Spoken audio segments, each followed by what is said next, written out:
Hello students, ये आपका part 12 video है और पार्ट 12 वीडियो में आज हम लोग सीखेंगे कथनों की वैधता को प्रमाणित या सत्यापित करना, यानी वैलिडेटिंग स्टेटमेंट। पिछले वीडियो में मैंने आपको कथनों का सत्यमान बताया था। तो मैंने बताया था कि अगर कोई कथन सत्य होता है तो उसका सत्यमान T होता है, और अगर कोई कथन असत्य होता है तो उसका सत्यमान F होता है। आज हम लोग कथनों के बारे में विस्तृत रूप से चर्चा करेंगे और हम लोग वहां पता करेंगे कि कोई कथन कब सत्य होता है, ठीक है, और उसको हम लोग साबित करके भी यहां पर देखेंगे। साथ ही ये भी पता करेंगे कि कोई दिया गया कथन कब सत्य है और कब सत्य नहीं है, और इसके कुछ नियम है, उनके बारे में भी हम लोग इस वीडियो में चर्चा करने वाले हैं।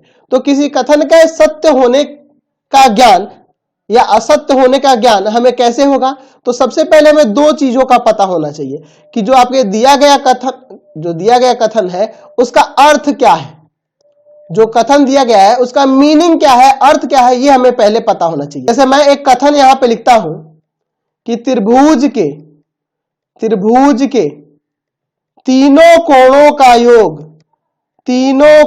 का योग 180 डिग्री होता है, 180 डिग्री होता है। तो भैया पहले मुझे इसका मीनिंग तो पता होना चाहिए ना कि यह जो कथन है ये कह क्या रहा है। यानी कि सबसे पहले हमें जो दिया हुआ कथन होगा उसका अर्थ पता होना चाहिए, ठीक है। और साथ ही साथ हमें यह जानना पड़ेगा वहां पर कि जो कथन है वह सत्य है या असत्य है, या कब सत्य है और कब असत्य है, इसका भी हमें ज्ञान होना चाहिए। साथ ही साथ कथनों में प्रयोग किए जाने वाले जो संयोजक होते हैं उनका भी ज्ञान होना चाहिए। तो मैंने आपको संयोजकों के बारे में बताया था। एक होता है संयोजन, जिसमें हम लोग और इस्तेमाल करते, याद है। दूसरा होता है आपका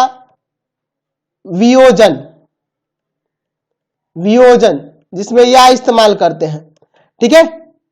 तीसरा था आपका सप्रतिबंध,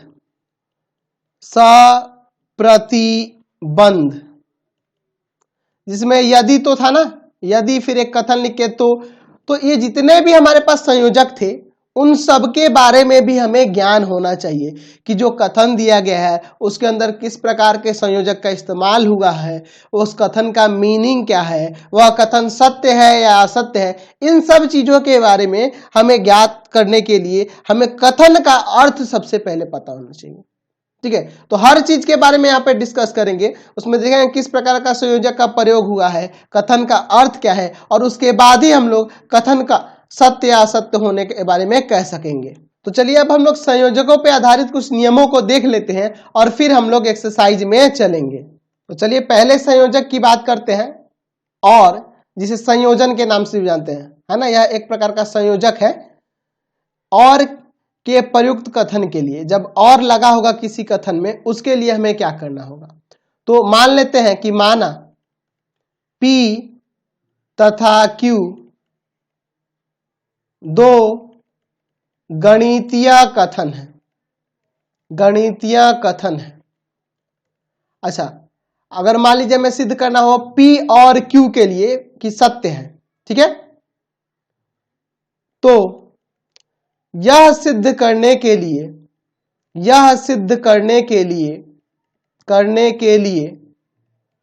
कि कथन P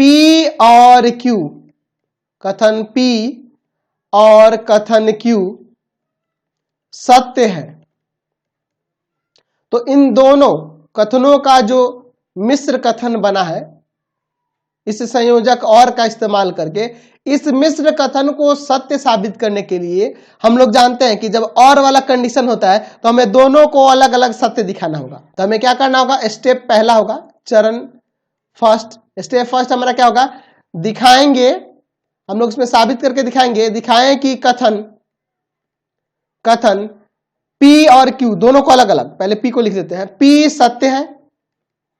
और फिर दूसरे स्टेप में आपको दिखाना होगा, दिखाएं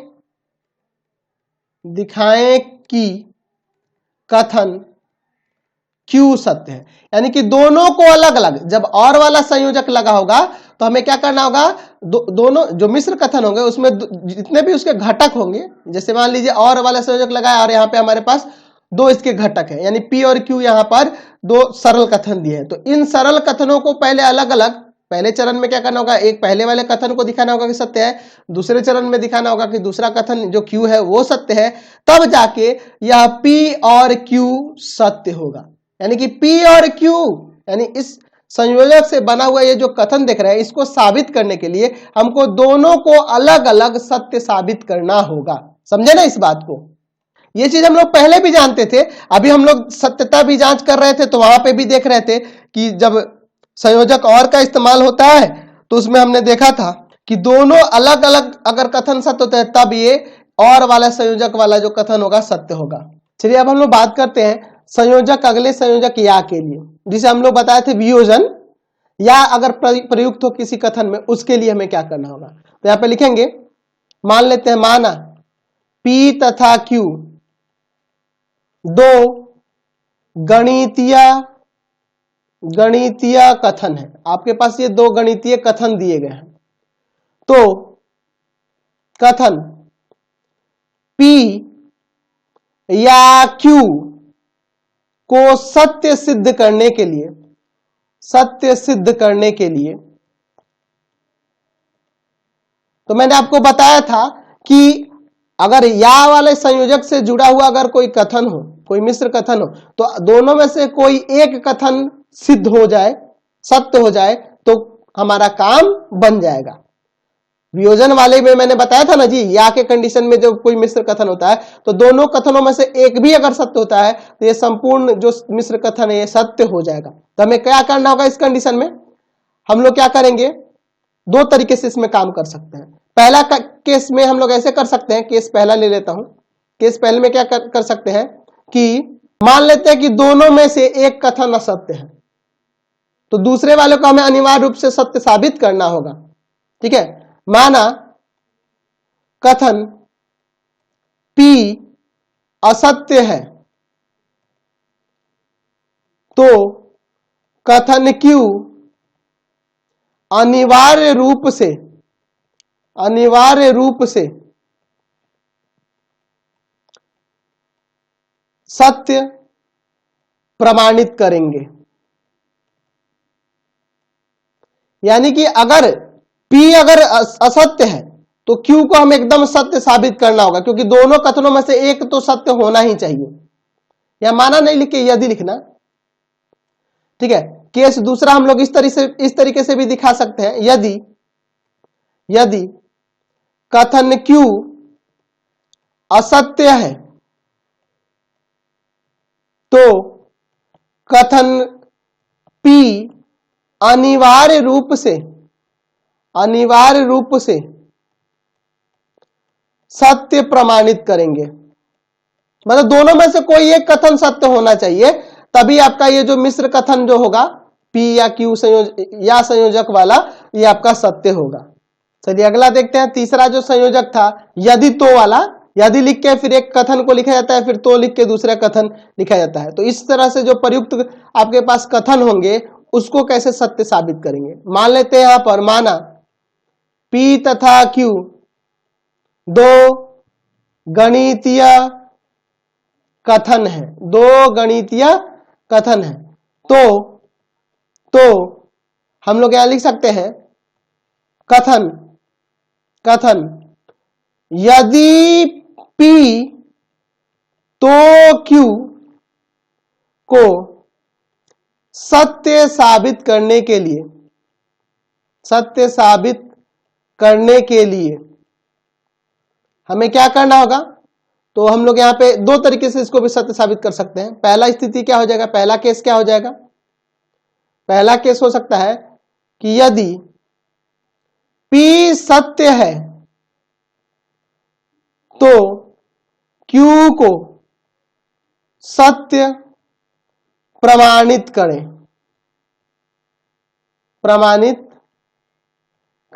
अगर Q सत्य है तो P को, अच्छा P सत्य है तो Q को, सॉरी यहां पे मैं P लिख देता हूं। यदि P कथन सत्य हो रहा है तो Q को सत्य साबित करना होगा। दूसरा स्थिति क्या हो सकता है इसका, यदि Q असत्य है तो P को असत्य प्रमाणित करें। कहने का तात्पर्य है कि अगर कथन P सत्य होता तो हमें Q को सत्य साबित करना होगा, ठीक है, तभी ना। यदि P सत्य है तो Q भी सत्य हो जाएगा। यदि Q असत्य है, अगर Q कथन असत्य दिया है तो हम लोग P को भी असत्य साबित करेंगे, तब भी आपका यदि P तो Q वाला जो कथन होगा, यदि तो प्रयुक्त करने वाला जो ये संयोजक प्रयुक्त करने वाला जो कथन होगा वो आपका सत्य हो जाएगा। तो ये दो स्थितियां, दोनों में से किसी का भी यूज हम लोग कर सकते हैं। तो ये जो पहला जो स्थिति देख रहे हैं इसको कहा जाता है प्रत्यक्ष विधि। पहला स्टेटमेंट जो देख रहे हैं, स्थिति फर्स्ट देख रहे हैं, यानी कि अगर P सत्य है तो Q को सत्य प्रमाणित करेंगे, तो ये वाली जो विधि होगी ये हमें इसको कहेंगे प्रत्यक्ष विधि, प्रत्यक्ष विधि। और ये जो दूसरी देख रहे हैं दूसरा, तो ये आपका असत्य वाला उल्टा हो रहा है ना यहाँ पे स्टेटमेंट, जो आपका कथन दिया होगा उसका उल्टा हम लोग स्टेटमेंट लेके चल रहे हैं, तो ये हो जाएगा प्रतिधनात्मक वाला या कंडीशन आएगा, प्रतिधनात्मक विधि से कहेंगे। समझ गए ना। चलिए अगले संयोजक की बात कर लेते हैं, यदि और केवल यदि वाले संयोजक, जिसे प्रतिबंध वाला संयोजक जो कहते थे ना, उसकी बात करने वाले हैं। तो यहां पे मान लेते हैं कि माना P तथा Q दो गणितीय कथन है, तो कथन P यदि और केवल यदि Q को सत्य सिद्ध करने के लिए हम लोग को किसकी आवश्यकता पड़ेगी, तो यदि P सत्य है, यानी कि कथन जो P है सत्य है, तो Q सत्य है, हमें दिखाना होगा। या हम लोग ऐसे दिखा सकते हैं, यदि Q सत्य है तो P सत्य है। यानी कि पहले कथन आप देखे थे ना, पहले कथन के सत्य होने से दूसरा कथन सत्य होना चाहिए, या दूसरे कथन के सत्य होने से पहला कथन सत्य होना चाहिए।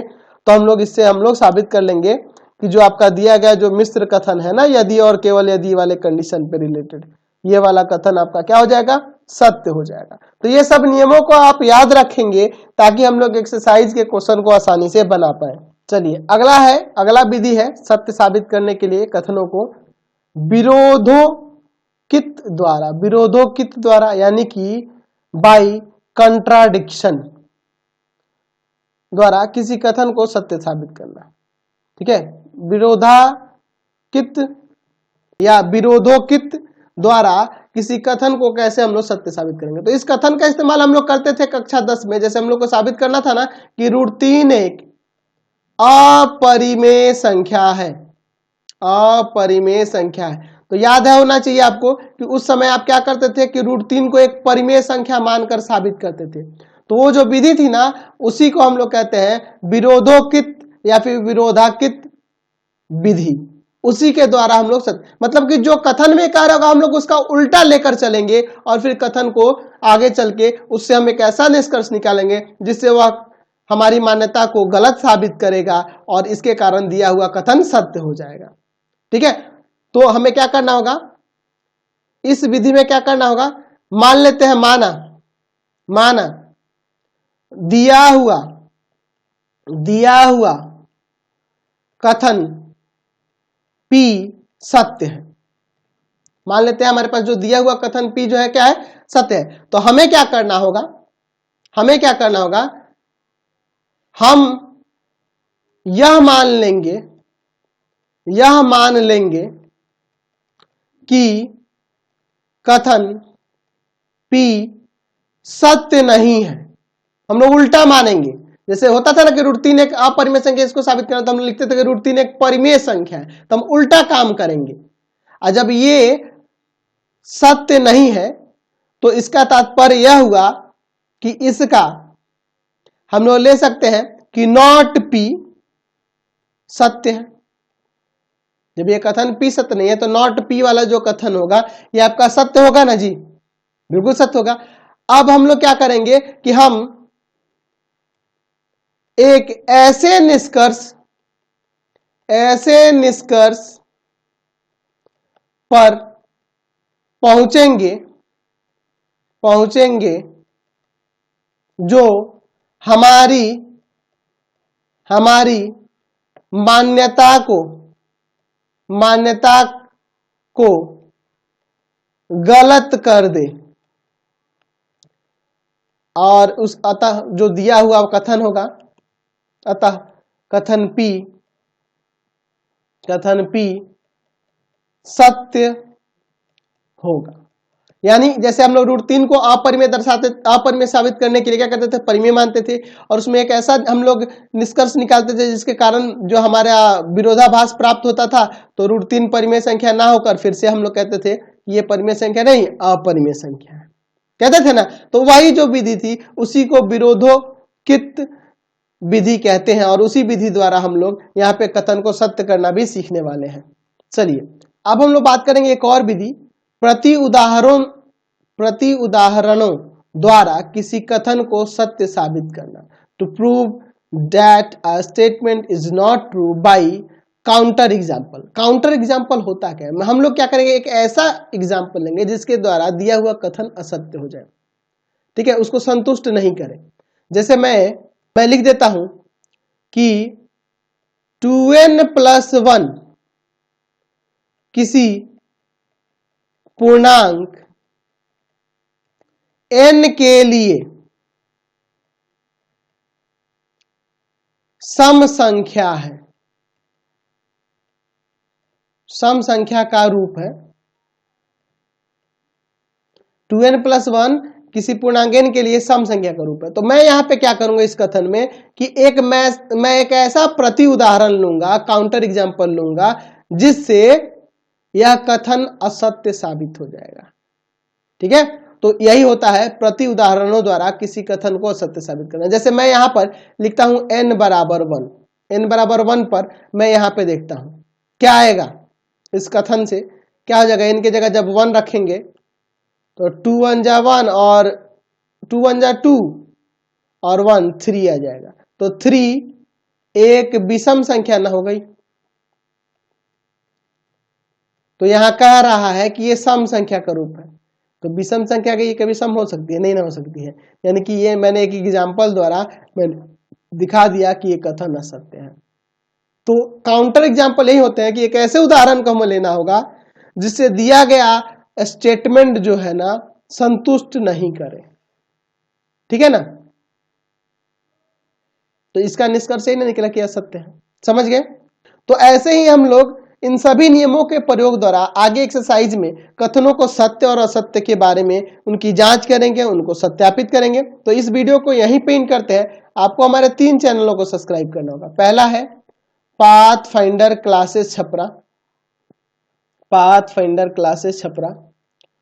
दूसरा है आपका भारती भवन रविकांत सर, भारती भवन रविकांत सर, रविकांत सर। और तीसरा चैनल है रविकांत सर के नाम से। तीनों चैनल को सब्सक्राइब करेंगे और इससे रिलेटेड वीडियो के लिए सीधे डिस्क्रिप्शन में जाएंगे और इससे संबंधित नोट्स के लिए गूगल पे जाके सर्च करेंगे www.ravikantsir.in, ravikantsir.in, और यहाँ पर जाकर आप सभी क्लासेस के नोट्स और उनके PDF को डाउनलोड कर सकते हैं और पढ़ भी सकते हैं। इसका लिंक मैंने डिस्क्रिप्शन में दे दिया है।